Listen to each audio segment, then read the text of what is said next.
2nd of November. So there'll probably be some ugly background noise because they're working in the apartment right next to mine. Right in this second they are standing still, but it could start again in any moment. So if it starts having this background noise, I'm sorry, I can't do nothing about it. So it's been a good week for my crafts. I had lots of time to dedicate to them, and I've got some stuff to show you this time. I'll try to keep it short. So with the girls at the church, we went on cutting flowers with the sidzigs. So I'm putting to good use the true dyes that I've got, and I finally ordered some more from an English seller because we have some problems with the custom with the US, and anyhow on the sidzigs outlet you can only send to US addresses. So, and I've ordered a butterfly, another kind of flower, and some leaves.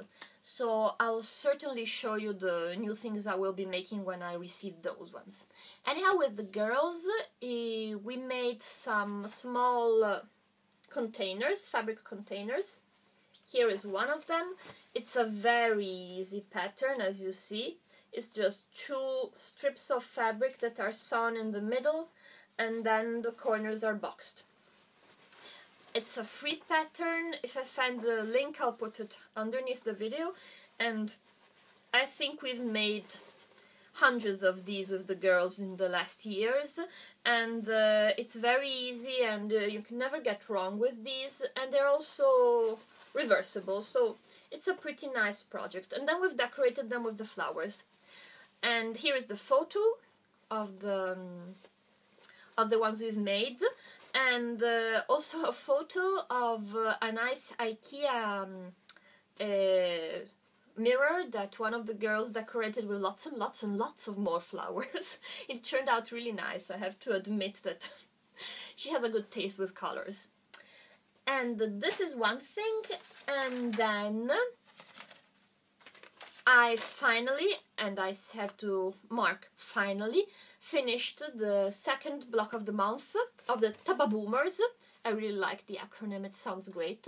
And here it is.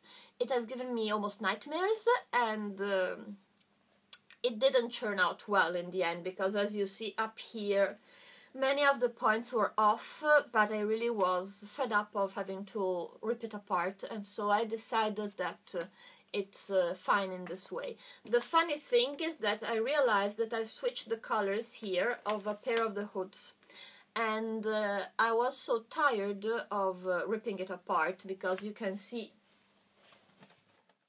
I stitched a complete section before realizing that the background was wrong, because there was no indication on the pattern of the colors.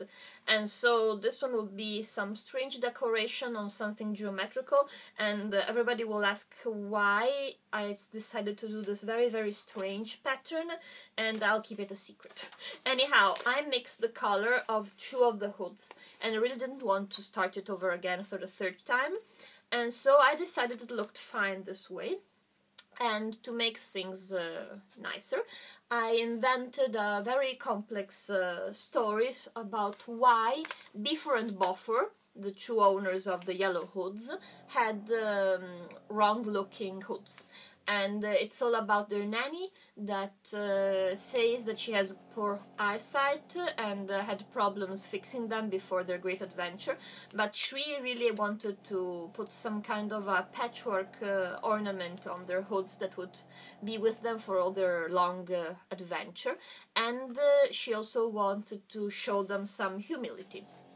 So I've written all this complicated fable just to find justification for my wrong hoods, and luckily it's only in Italian, but I found out that Google Translator is not so bad as it was in the past, so if you want to see it, it's on my blog. And this is number 2, and I'm waiting for the 3rd one in a couple of weeks. So I see that up till now they're going in a chronological order, and I have to really get the Hobbit and read it again, because I can't remember so well the story, and I want to see what probably is the next one. And then I wanted to show you this. It's a cute little owl, and I've seen one of these made at the fair, the craft fair, and the nice thing was that on the back they stitched a button, and on the button they looped the thing to dry your hands in the kitchen. What's the name of it? The towel that you have hanging in the kitchen. And it looked really nice. Now mine still has to have a loop here to hang it and the button on the back side, but it turned out cute. In the center I placed it's just a sandwich with some fleece in the center. It turned out pretty cute and well, and it's a fast project. I drafted it from a photo I took during the fair, so here it is. And the last thing I wanted to show you is that I've taken up a project that I left aside for the last, I think, at least a year and a half, because in this week there was the free shipping for Hancock's Paducah, and I wanted to buy some fabric, and then I decided that maybe I should really start doing some of the projects that are waiting for me in the drawers. And so I decided to restrain myself and take out an older project. And the older project, this is just a photo of the idea of how it should look. It won't be this big at all. It's a korak. So the korak is a traditional pattern that is still used, I think, in the Eastern Europe. It uses small squares and triangles of fabrics on a background. It's all sewn by hand, and it's not quilted. It doesn't have a sandwich or any kind of batting, because the fabric is all churned and stitched one on top of the other. So by itself, it forms it layers enough to have enough strength to not be necessary to quilt it, to bat. This is the photo of one of these panels that I've seen at one of the craft fairs something like 2 years ago, a year and a half, 2 years ago. And the smaller one was this project that you could do start out with one of the teachers during the fair. And it was taught by the teachers of Quilt Italia, that it's the only national group of patchwork in Italy, but I have no connections to them. And they only do it by hand, and I had no intention of doing it by hand. And the traditional one also has colors, and every color has a significance. They used to drape these panels in the tents, in the homes of the people, and the different colors were for good luck, for keeping the evil away, for fortune, money, and so on. My idea was obviously to translate it in paper piecing, because I had no intention of sewing it by hand. And these are the first pieces. Here they are. I don't know if the fabric looks right in the video. It's a very dark violet with batik colors, my favorite colors of batik. Here's one of the others, and then here's another one with the flying geese. And here are 2 square and half squares. They can then be disposed in whichever way you want. I don't think I'll really follow this one, but I'll keep it as a guidance for the different kinds of patterns. While doing it in paper piecing, you can't have the same identical result in the end, because obviously some of the passages are impossible, but if not doing it by hand. But I think that the overall impression will be the same. And the fabrics I chose were a series of fat 8s. Here they are. That I bought something like 5 or 6 years ago, maybe more, from Hancock's Paducah.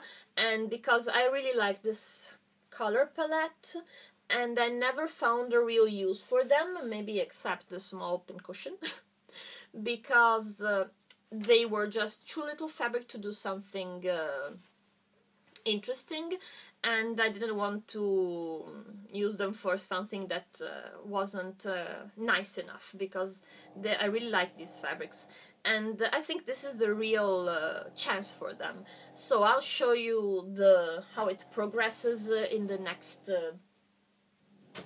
weeks. Oh, and this is the solid background. Here is the solid background, and another one that's almost the same, a little bit lighter colored. And I also have one that's got swirly patterns, because I saw that in the original pattern also they have different background. Even though they look alike, they're slightly different. And we'll see how it turns out. And this is, oh yes, I've also, if somebody wants to do this, my single unit, this one, is 2 inches. You can do it bigger or smaller, however you like. I think that 2 inches was the right dimension.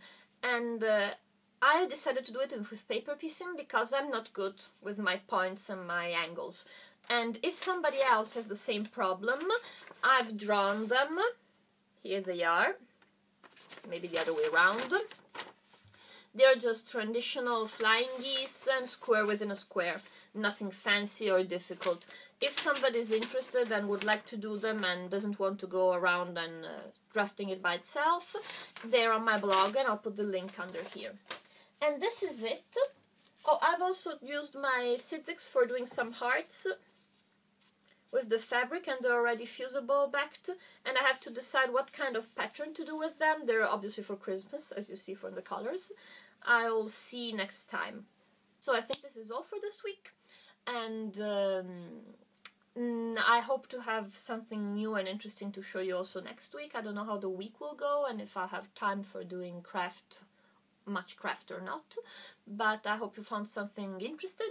I've been having lots of fun looking at the videos of all the other Talk to Me Tuesdays and looking at the various comments on the Tababoomers. I really like the acronyms, they sound great.